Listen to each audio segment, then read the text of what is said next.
আয়াতুল কুরসির বিশেষ ফজিলত আছে কি? আয়াতুল কুরসির অনেক ফজিলত আছে, শুধু বিশেষ ফজিলত আছে এই প্রশ্ন না, বরং অনেকগুলো ফজিলত আছে। এর মধ্যে থেকে একটি ফজিলত হলো যে এটি কোরআন কারীমের সবচেয়ে শ্রেষ্ঠ আয়াত। বিভিন্ন হাদিস এটি প্রমাণিত হয়েছে। উবাই ইবনে কাব রাদিয়াল্লাহু তাআলা নবী করিম সাল্লাল্লাহু আলাইহি ওয়াসাল্লাম প্রশ্ন করেছেন, তুমি কি জানো আয়াতুল কুরসির কোরআন কারীমের সবচেয়ে শ্রেষ্ঠ আয়াত কোনটি? তিনি বলেন, না, আল্লাহ এবং আল্লাহর রাসূল ভালো জানেন। তখন নবী করিম সাল্লাল্লাহু আলাইহি ওয়াসাল্লাম বলেছেন আয়াতুল কুরসি। দ্বিতীয়ত, আয়াতুল কুরসিতে আল্লাহ তাআলার গুণবাচক নাম এবং সিফাতগুলো, মৌলিক সবগুলো এখানে চলে এসেছে, যার কারণে অন্য আয়াত থেকে স্বতন্ত্র, এর মর্যাদা অনেক বেশি। তৃতীয়ত, এই আয়াতুল কুরসি এটি শয়তান থেকে আমাদেরকে রক্ষা করে, শয়তান থেকে, দুষ্ট জিন থেকে রক্ষা করে।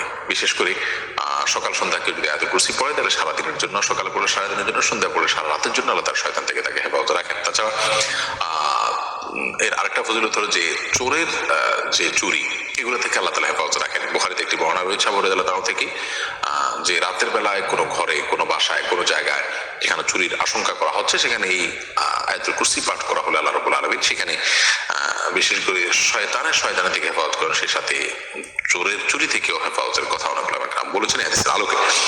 সেই সাথে সকাল সন্ধ্যার পাশাপাশি 5 ওয়াক্ত সালাতের পর আয়াতুল কুরসি যদি কেউ পাঠ করেন, নবী করিম সাল্লাল্লাহু আলাইহি ওয়াসাল্লাম বলেছেন ওই ব্যক্তির জান্নাতে যাওয়ার ক্ষেত্রে একমাত্র বাধা থাকে মৃত্যু। লা ইয়ামনাহু মিনাল জান্নাতি ইল্লা ইয়ামুত, সেই জান্নাতে যাওয়ার ক্ষেত্রে মৃত্যুই তার একমাত্র বাধা থাকে। বিপুল ফজিলত আছে আয়াতুল কুরসির। সকাল সন্ধ্যা, রাতে শোয়ার সময়, তারপর 5 ওয়াক্ত সালাতের পর, তারপরে নিজের এবং বাসাবাড়ির আপনার নিরাপত্তার জন্য, শয়তানের পানাহ থেকে পানাহ যাওয়ার জন্য, সর্বোপরি শ্রেষ্ঠ আয়াত এটি তেলাওয়াত করে মর্যাদা লাভের জন্য আমরা আয়াতুল কুরসি বিশেষ করে তেলাওয়াত করবো ইনশাআল্লাহ তাআলা।